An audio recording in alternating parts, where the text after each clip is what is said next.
Assalamualaikum warahmatullahi wabarakatuh. Adik-adik, gimana kabarnya? Alhamdulillah sehat.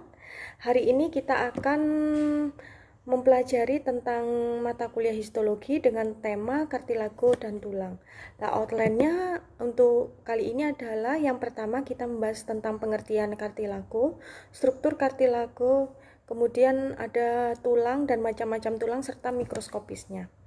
Nah, dari sini yang pertama adalah apa sih yang dimaksud dengan kartilago itu? Kartilago adalah jaringan penyambung di mana bahan interselnya adalah mempunyai konsistensi yang keras. Jadi, di sini tulang itu adalah bahan yang keras yang ada di dalam tubuh manusia. Sehingga fungsi dari kartilago di sini adalah yang pertama membantu dalam pembentukan tulang, yang kedua adalah melindungi tulang tidak bergesekan satu sama lain pada sendi, yang ketiga adalah menyokong jaringan lunak.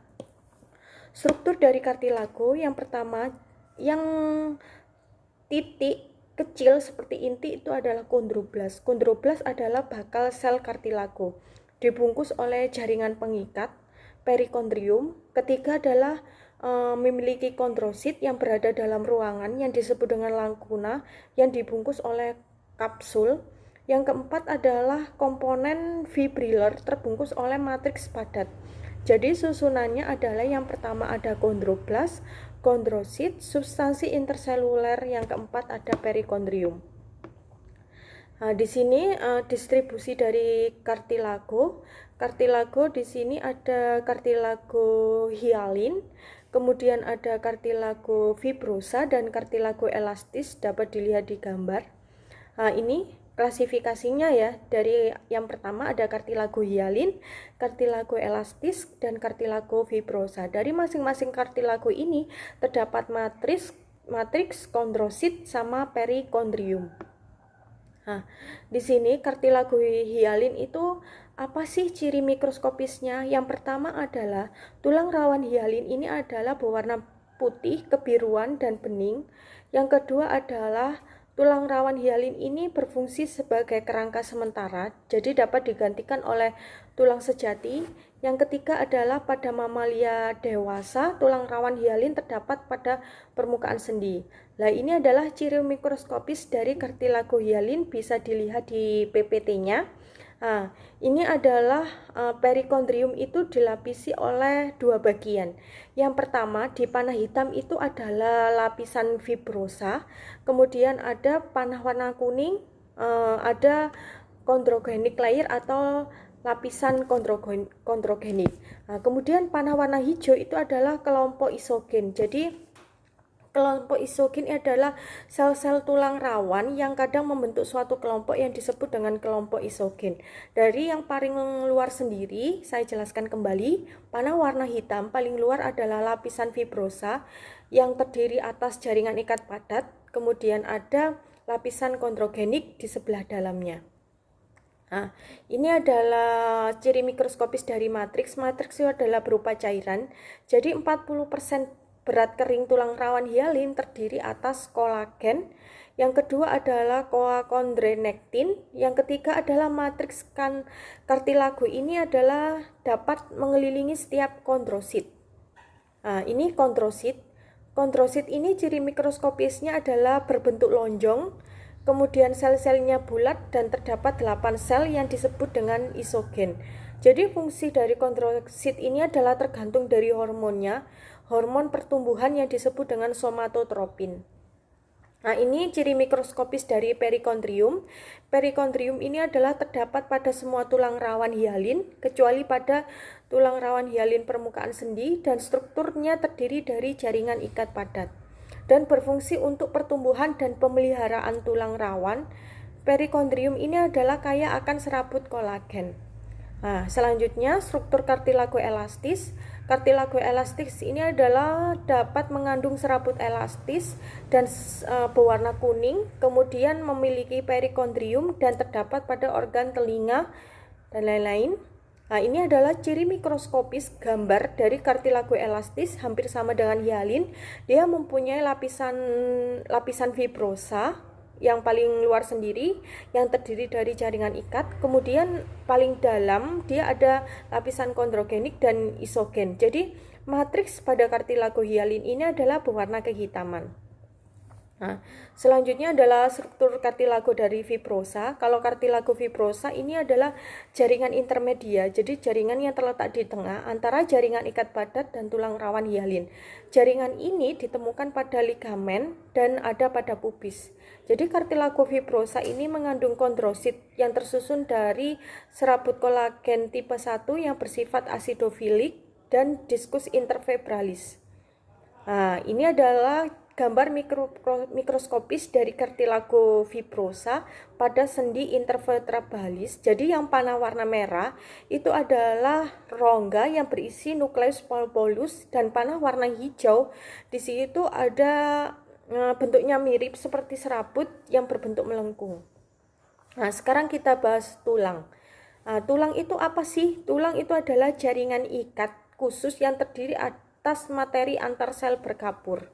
Nah, fungsi tulang yang pertama adalah menahan tekanan, yang kedua adalah sebagai unsur utama kerangka tubuh, menyongkong, kemudian ada melindungi organ penting, kelima adalah membentuk sel darah, yang keenam adalah tuas untuk melipat gandakan kontraksi otot rangka, ketujuh adalah untuk lokomosio, dan kedelapan ada deposit kalsium. Nah, sel tulang ini ada 3 macam, ada osteosit, osteoblast, sama osteoklas. Jadi ada 3 O. Nah, osteoblast ini adalah berperan penting dari sintesis komponen organik matriks tulang yang terdiri dari kolagen, proteogliklan, dan glikoprotein. Osteoblast ini terbentuk dari sel induk yang dikenal sebagai sel mesenkim. Sel induk ini juga dapat membentuk jaringan tulang. Jadi sebuah osteoblast ini dapat disekresi matriks sendiri yang disebut dengan osteosit. Nah, ini osteoblast dan osteosit yang dilihat dari gambar mikroskopis. Jadi yang pertama OB yang paling luar sendiri adalah osteoblast, kemudian yang tengah itu adalah osteosit yang matriksnya yang sedikit terpulas, kemudian di situ ada melengkung besar itu ada osteoklas, dan di dalamnya ada sel mesenkim. Nah, di sini osteosit itu adalah dikelilingi oleh produk sekresi sendiri dan menjadi osteosit yang terselubung. Jadi osteosit itu adalah mengatur homeostasis mineral berbentuk lonjong, gepeng, dan tonjolan sitoplasma. Badan sel terperangkap oleh matriks dan tonjolannya terperangkap dalam kanalikuli. Nah, osteosit dalam lakuna ini adalah gambarnya. Lakuna dan kanalikuli ini adalah tampak gelap dan memperlihatkan hubungan antara struktur tersebut, dan dia adalah berdifusi dengan nutrien. Nah, selanjutnya ada osteoklas. Osteoklas ini adalah sel motil bercabang yang sangat besar dengan inti multiple. Jadi osteoklas ini dapat melarutkan larutan mineral, kemudian dapat melepaskan kembali ke dalam darah. Jadi di area ini terjadi reabsorpsi tulang. Osteoklas ini dapat mensekresi kolagenasi dan enzim. Nah, ini gambar mikroskopis dari osteoklas. Jadi osteoklas ini itu adalah memperlihatkan 2 osteoklas dan sedang mencerna. Jadi ada seperti besar dan bergelembung. Jadi fungsi dari osteoklas ini adalah dapat mencerna dan mereabsorpsi. Nah, jenis tulang di sini adalah ada jaringan tulang primer dan jaringan tulang sekunder. Jaringan tulang primer ini terdapat di mikroskopisnya terdapat osteoklas dan osteoblast yang sangat banyak. Jadi dijumpai di endosteum sekitar. Kalau yang jaringan tulang sekunder ini adalah sangat memperlihatkan lamela, kemudian ada garis konsentris yang mengelilingi kanal osteonik. Nah, jaringan tulang primer ini adalah yang tampak pada perkembangan embrio dan perbaikan fraktur. Jadi jaringan tulang ini berupa anyaman sehingga disebut sebagai Vohenbund. Merupakan komponen muda yang tersusun dari serat kolagen dan sedikit kandungan garam mineral. Jadi jaringan tulang primer ini adalah akhirnya mengalami remodeling jadi tulang sekunder. Nah, ini jaringan tulang sekunder ini adalah jenis jaringan yang biasanya dijumpai pada orang dewasa sehingga memperlihatkan gambar lapisan matriks berkapur dan sering disebut dengan tulang lamela. Nah, dari sini banyak serabut kolagen dan tersusun lamela dan melingkari konsentris yang disebut dengan kanal Havertz. Di sini susunan lamelanya adalah tersusun konsentris membentuk osteon, salah satunya. Ini osteogenesis, ada osifikasi intramembranosa dan osifikasi endogondral. Osteoblast, kalau osifikasi intramembranosa, osteoblast berdefensi langsung dari mesenkim dan mensekresi osteosit, dan penulangannya yang terjadi secara langsung. Proses ini terjadi pada tulang pipi seperti tulang tengkorak. Ini gambar dari osifikasi intramembranosa dari rahang seekor fetus babi. Jadi ini adalah preparatnya diambil dari babi. Area mesenkimnya, mesenkim itu adalah berbentuk seperti bintang, jadi dia adalah mengelilingi osteoblast. Selanjutnya adalah osifikasi endokondral, yaitu matriks tulang rawannya yang sudah ada mengalami erosi dan digantikan dengan osteoblast yang menghasilkan osteosit, kemudian osifikasi yang menyebabkan tulang bertambah panjang.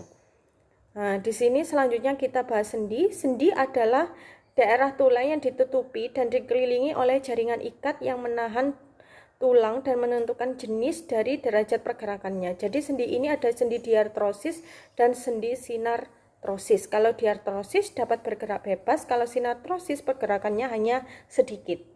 Sinartrosis ada sinostosis, ada sinkondrosis, dan sindomosis.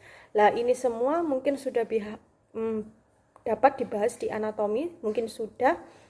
Ini adalah sinkondrosis, tulangnya disatukan oleh tulang rawan hialin. Kalau sindomosis, tulangnya disatukan oleh suatu ligamen. Ini jadi gambar ini adalah termasuk gambar pertumbuhan dari lempeng epifisial, merupakan dari epifis. Epifis ini adalah menuju dari diafisis, kemudian kartilago hialin tampak normal. Dan suatu area dengan kondrosi telah menghilang dan matriks mengalami klasifikasi. Ini gambar mikroskopisnya dari lempeng epifisis, ada zona 1, zona 2, zona 3, zona 4, dan zona 5. Zona 1 itu adalah zona istirahat, zona profilerasi, perubahan, hipertrofi, kalsifikasi, dan osifikasi. Ini gambar mikroskopis dari diartrosis. Jadi diartrosis ini adalah yang panah warna kuning paling luar sendiri itu adalah lapisan fibrosa. Kemudian ada ruang sendi yang panah warna hitam adalah jaringan ikat pada tak teratur, dan panah warna biru itu adalah areolar. Terima kasih.